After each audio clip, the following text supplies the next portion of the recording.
Welcome class 12. This chapter is about kinship, caste and class, early societies, and in this chapter we'll be discussing the time frame in between 600 BCE to 600 CE. In this part of the video we'll be learning about the critical edition of the Mahabharata, the family's ideal of patrilineal, and together with that we will also find out the various rules of marriages, types of marriages and various forms of marriages. The critical edition of the Mahabharata.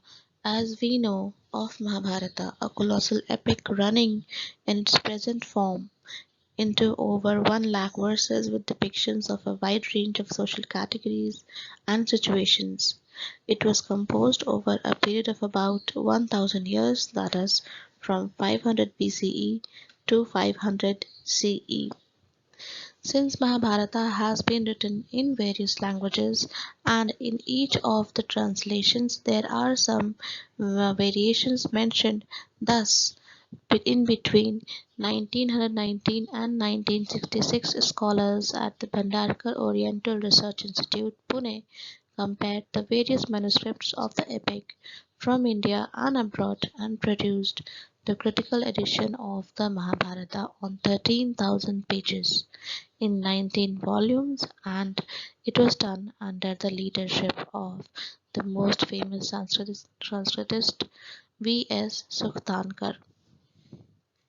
This is the text that is usually used in current Mahabharata studies for reference. This work is sometimes called the Pune or Pune edition of the Mahabharata. Finding out about families. All families are not identical.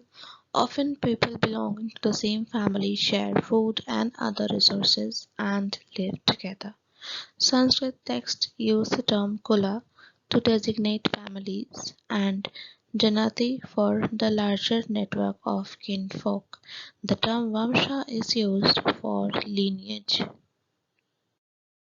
The ideal of patrilineal.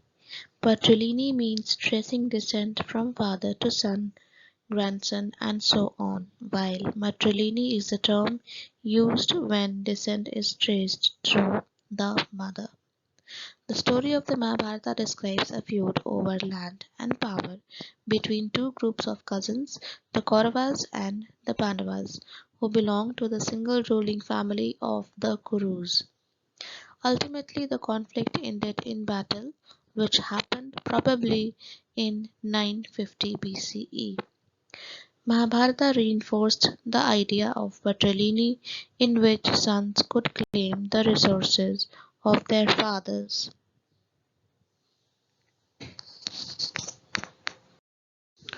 Rules of marriage.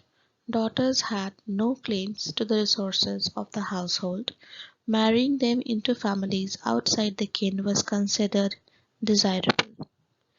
The status of the woman was defined by the families which they were married into at the right time and to the right person. Kanyadana, or the gift of a daughter in marriage, was an important religious duty of the father. There were various types of marriages which were prevalent in the society. Intergamy refers to marriage within a unit. This could be a kin group, caste, or a group living in the same locality. Exogamy refers to marriage outside the unit. Polygyny is the practice of a man having several wives, while polyandry is the practice of a woman having several husbands. Forms of marriages. According to Manusmriti, there are 8 forms of marriages given in which the first 4 are considered good while the remaining are condemned. Brahmanas compiled Sanskrit text known as the Dharma Sutras and Dharma Shastras, in which they laid down codes of social behavior in detail. These texts were probably compiled from 500 BCE to 500 CE. It is possible that all people did not accept these Brahmanical norms. Brahma Vivaha. Among the 8 types of marriages mentioned in Manusmriti, this is the first type of marriage, and this is the type of marriage which is still prevalent in India. The gift of a daughter after dressing her in costly clothes and honoring her with presents of jewels to a man learned in the Veda, whom the father himself invites.